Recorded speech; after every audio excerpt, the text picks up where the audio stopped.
Secretary General OIC, respected foreign ministers, ladies and gentlemen. First of all, let me welcome all of you to Pakistan. The irony is that 41 years ago, the extraordinary meeting of the OIC was held in Pakistan. It was discussing Afghanistan. And since then, all the troubles of Afghanistan started. No country has suffered as much as Afghanistan. 40 years of conflict. And then add to it recently prolonged drought, 75% of the people living off the land. And then, even before 15th of August, half the population below the poverty line. Years of corrupt governance. 75% of the budget supported by foreign aid. Now, a country in this situation, after 15th August, if the foreign aid dries up, the foreign reserves get frozen, banking system freezes, any country is going to collapse, let alone Afghanistan, which has suffered for the past 40 years. So I'm really glad all the speakers before me mentioned the gravity of the situation. Especially, I would like to point out what Michael Griffith, Under Secretary of the United Nations Secretary General, what he had to say, the figures he gave. So the point is that if the world does not act, this will be the biggest man-made crisis which is unfolding in front of us.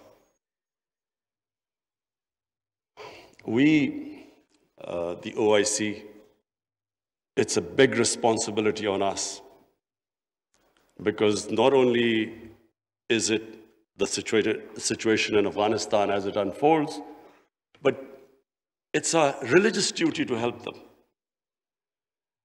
And I must say that we have to, and I speak to the United States specifically, they must de-link the Taliban government from the 40 million Afghan citizens. Even if they have, they've been in conflict with Taliban for 20 years. But this is a question of the people of Afghanistan. 40 million human beings. And that's why it is very important that action is taken immediately. Already we are late.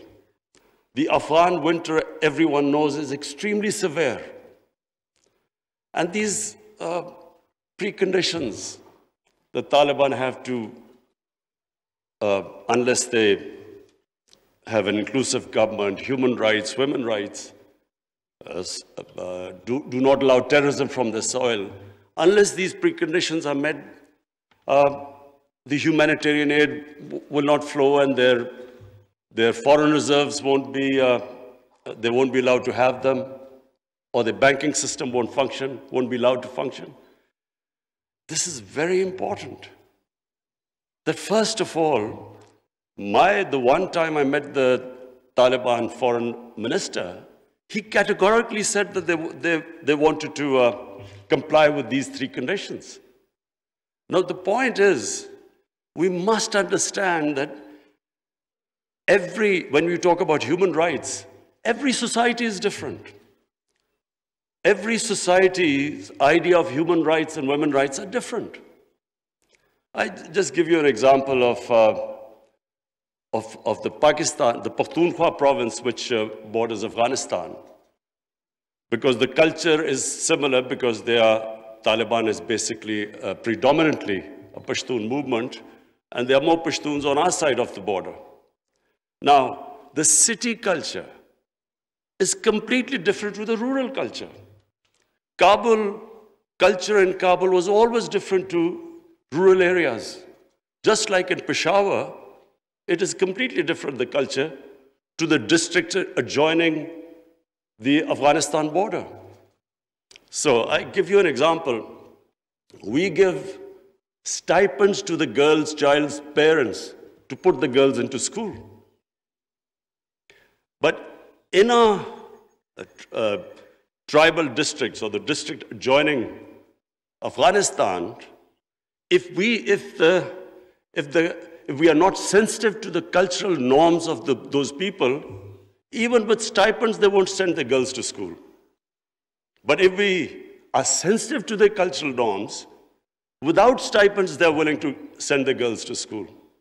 So this sensitivity, I'm afraid, when we are talking about human rights and women's rights, we have to be sensitive about this. But my big worry is that unless action is taken immediately, and I mean immediately, because we've been saying this for now 2-3 months, unless action is taken immediately, Afghanistan is heading for chaos.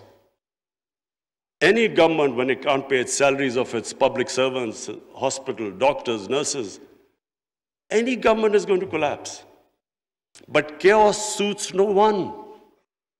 It certainly does not suit the United States. Because what if there's chaos there, and chaos means the inability, if the Afghan government does not have the ability to fight terrorism. And we know ISIL is now a threat. It has been a threat. We have had attacks from Afghan border, from ISIL into Pakistan. So the only way you can control what is, and ISIL is capable of international terrorism. And the only reason you can deal with it is if there's a stable Afghan government. And same with Pakistan. Our worry is, and remember, Pakistan lost 80,000 people. We were the biggest collateral damage of the Afghan war. Our economy was shattered. Over $100 billion lost to the economy. 3.5 million people internally displaced. Well, the last thing we want is chaos in Afghanistan, more refugees. We already have over 3 billion Afghan refugees. To date, we have 234,000 Afghans who've overstayed their visa because their situation in Afghanistan means they can't go back. And remember, this is a country, like most developing countries, who are suffering from the fallout of the coronavirus. COVID-19, we're all suffering from the impact it has had on world economies. So we are in no position to deal with this, another influx of refugees and terrorism. So my request to the international community, to the United States specifically, I know the Europeans are extremely sensitive. They understand the situation. There's a refugee problem not just in Europe, all over the world. So everyone knows that this chaos will lead not just countries like Pakistan and Iran. Other countries will also eventually have refugee problems. But in much richer countries, you have 2,000-3,000 refugees, and there's an issue. The far-right parties raise this issue about refugees. But we poor countries, who are struggling, whose economy is just about getting on their feet, how do we cope with hundreds and thousands of refugees? So it is in no one's interest that there's chaos in Afghanistan. And that's why I was very impressed by the Islamic Development Bank's suggestions of immediate, medium, and long-term ways of helping the people of Afghanistan or making the economy sustainable.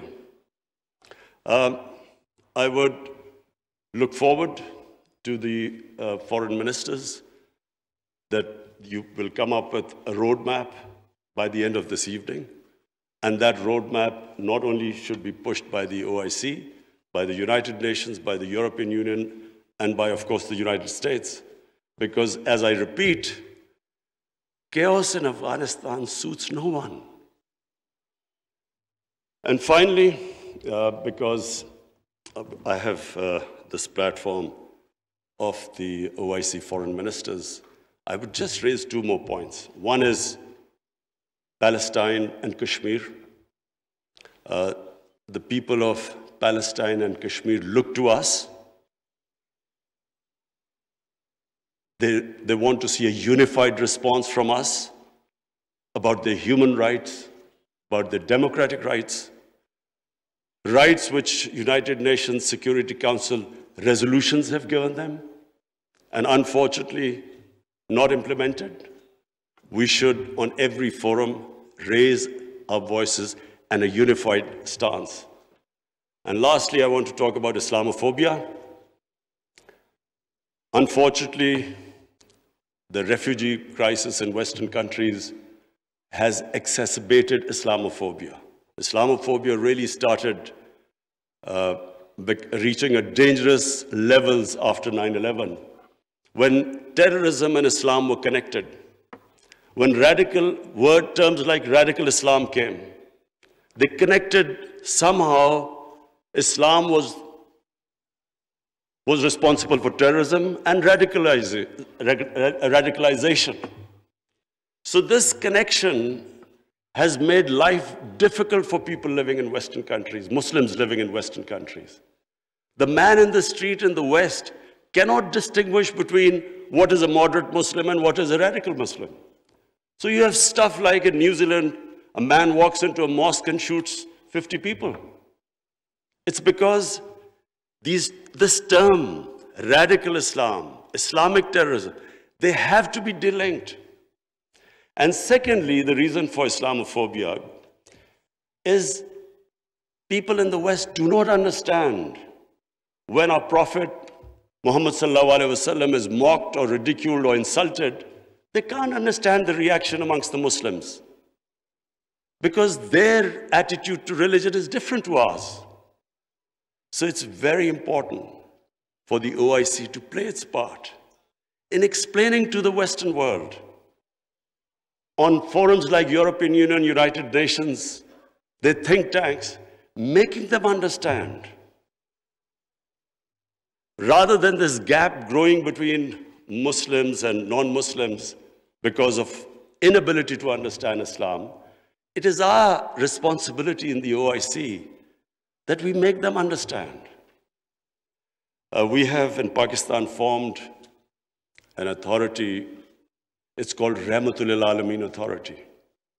The purpose is to have top Pakistani scholars in this authority who coordinate with Muslim scholars all over the world. And one of the objectives of this Rahmatul Lil Alameen Authority is that there should be a considered intellectual response when things like a cartoon appears insulting our Holy Prophet, peace be upon him. There should be a proper response from scholars to make them understand why Muslims react, that the love and reverence we have for our Holy Prophet, peace be upon him, because they don't understand this. And secondly, to make them understand that our Holy Prophet was called Rahmatul Lil Alameen. He was to bring mercy for mankind. He was not called Rahmatul Muslimeen. He was not just for Muslims. Just like our God, Allah, is God of all human beings. So, our Prophet united human beings. His whole message was of love. But this is not, the people in the West do not understand this. There is so much propaganda against Islam. And unfortunately, we do not have a coherent and an intellectual, scholarly response to this. So one objective of this authority is to, in coordination with all the Muslim scholars, we will respond, and we would like the OIC Secretary General also to know about this response. We will consult you. And whenever anything happens, there should be a proper response to that.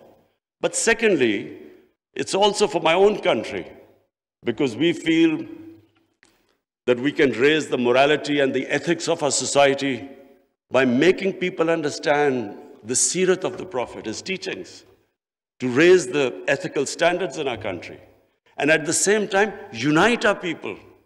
Because unfortunately, religion is used by elements in our society to divide people, spread hatred. The whole idea is to unite human beings under the teachings of our Prophet. So finally, I again welcome all of you.